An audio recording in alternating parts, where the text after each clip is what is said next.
What's going on, guys? Rachel here for part 4, I think it is, of the Junkyard Mustang LS swap video. So today I'm with Rod. What's up? Gas prices, that's what's up. Cheesy ass joke. Okay, so today we are finally going to be fully assembling the LS, as long as we get everything we need and don't break anything. So right now we are on our way to Harbor Freight because cheap tools are the best tools. Don't quote me on that. But No, that's a fact. So what are we getting? We need the circle gauge so we can measure the torque. Hopefully, if they have that.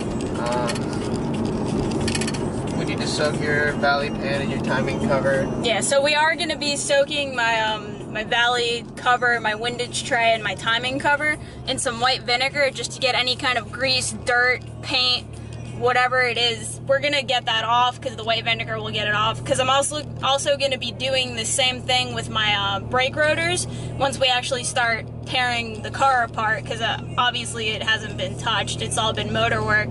So we are gonna be soaking those in white vinegar, and I will be showing you guys that.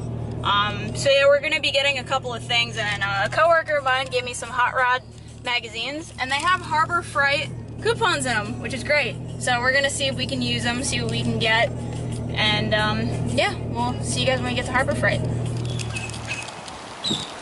The question is, Rach, can you slide a jack? I can slide a jag. The jag. I'll slide anything. The jag. The Jaguar. Jaguar.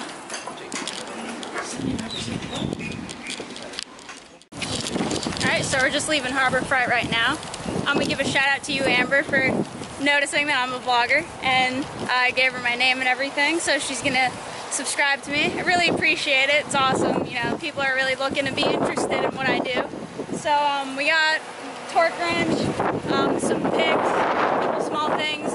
They did not have the torque gauge, whatever the specific thing is, so we're gonna go look at Napa or something, get that, and then we're gonna go ahead and soak everything we can, and then assembly. So yeah, getting in this here Corvette.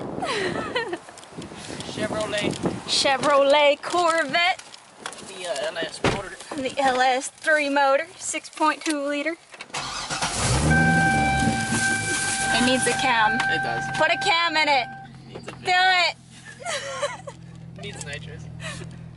Alright guys, so we just left Advanced Auto. We got the last torque angle gauge, and I'm gonna have Rod here explain to you guys, including me, how to use it, because I've never used one before. I've just seen videos, So basically this passes through. This is just a half-inch to half-inch extension, and around it there's this free floating circle that turns freely separately from this.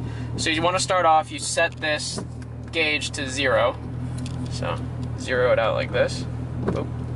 And you put your torque wrench on there. Then you use this, which kind of looks like an Allen key, but you can see it doesn't have a bit on the end. You stick this into here, or wherever you can, and you try and find somewhere that you can prop this up against. So on the head, we're going to be using the top of the head. And you tighten this down, which will then keep the circle from rotating alongside the extension part. So then once you start turning, you're going to see, as you start tightening it down, it's going to read you how much of a turn you've done. So if it says, for example, when you're tightening the head studs down, you're going to need to give it a certain amount of torque, and then after that it's followed by a 90 degree and then I believe a 180 degree turn. So you start off and you tighten it down to 90, and you don't have to kind of guess saying, alright, this is 90. You have an exact reading of where your turn is. Cool, good shit. So we will, you know, explain to you guys again when we actually start tightening them down, really show you guys how to use it in action. I will be doing it because, you know, I want to practice and see how it works. So, yeah. Alright guys, so we have this old dirty bin. Obviously, you don't want to use anything that you need. So, we're just going to kind of throw everything in here. We got some white vinegar.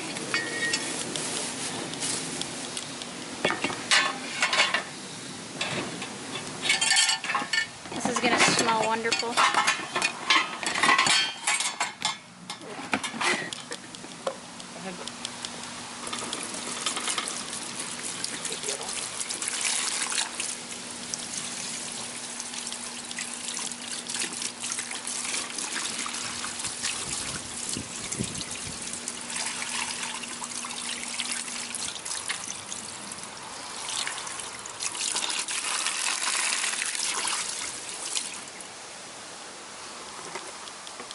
smells wonderful.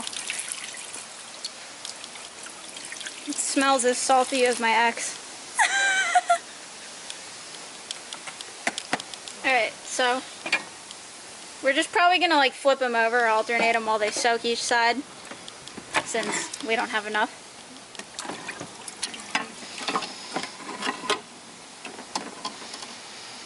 So we're gonna let those sit and flip them around, see how they come out.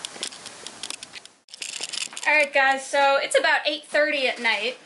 Last time we checked in, it was probably what, like 1 o'clock? 1:30. Yeah, leaving Harbor Freight and Advanced Auto. Note to every C6 owner, do not leave your key fob anywhere inside the car because it will lock you out unless you have a spare. But this one over here forgot to wear a special helmet today. You would think, alright, so it's keyless. You would think if it's in the car, it would unlock. But no. So the C6 doesn't recognize the keys in the car, only outside of the car. So if you pop your trunk and put your keys in there for safekeeping, and then close the trunk, you're fucked.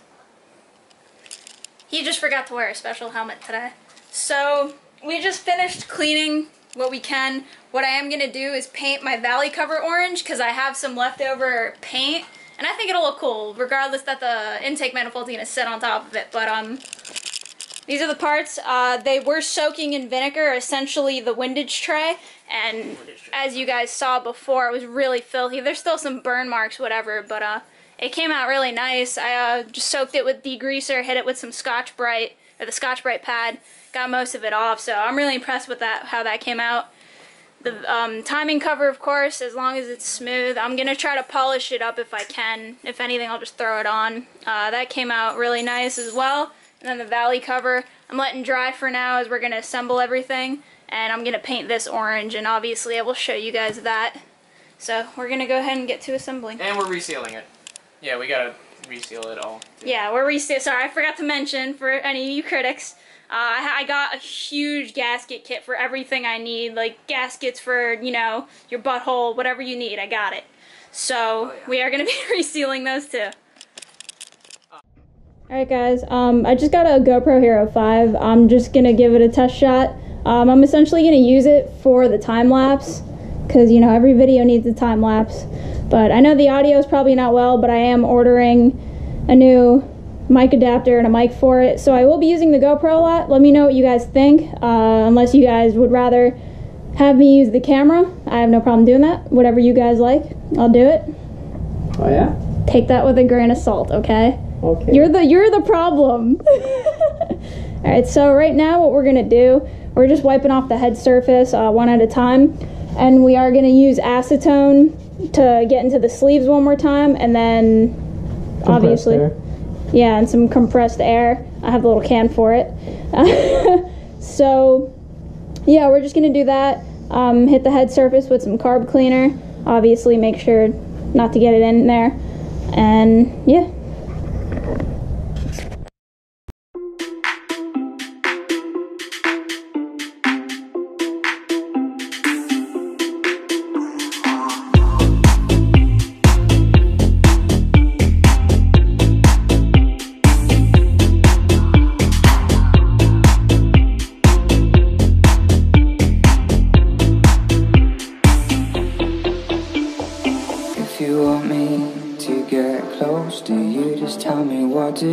Tell me what to do. If you want me to take over, just give me. Alright, so we're gonna put the head gaskets on now. Front. Your front markers. Front.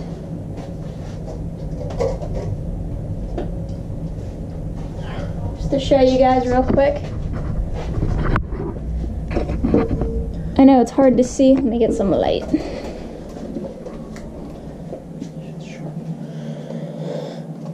You guys can tell. Top of the pistons are dirty, but most of it's just carb buildup. But sleeves are looking good. Cross hatchings are good. So no crud in here. So start putting it together. Alright, so dropping the head bolts in. I already kind of got excited and started dropping them in. It's complicated to do with one hand. So I ordered these from Texas Speed. They are OEM, and they did come with some thread locker on them, so shout out to Texas Speed, always hooking it up.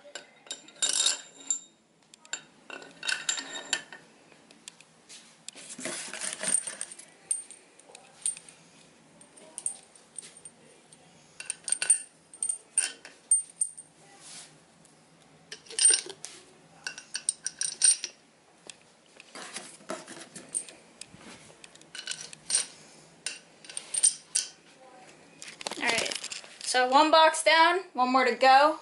We'll get back to you guys with torquing the heads down. The green light, just give me the green light. If you want me to get close to you, just tell me what to do, tell me what to do. If you want me to take over, just give me the green light, just give me a sign, just give me the green light. If you want me to get close to you, just tell me what to do, tell me what to do. If you want me to take over, just give me the green light, just give me a sign. If you want me to get close to you, just tell me what to do, tell me what to do. If you want me to take over, just give me the green light, just give me the green light.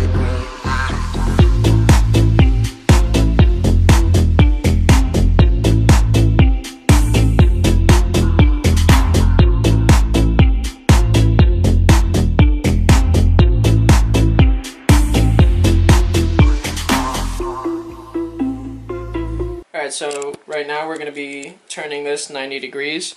So you make sure your gauge is usually going to be like this. I've already set it up so that this is touching here. So all I do is just turn this back, zero it out, make sure that we're right on the bolt, and we give it the 90.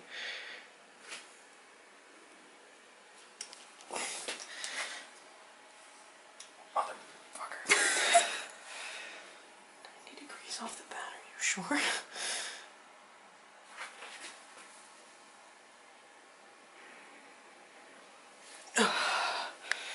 Takes a second.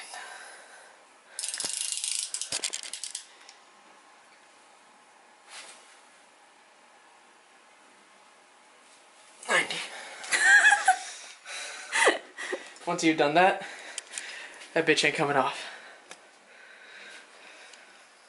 Alright, so we're going to go ahead and do that, and we will time lapse that because this will take a while. So, alright guys, so before I show you guys this, we finally torqued them down.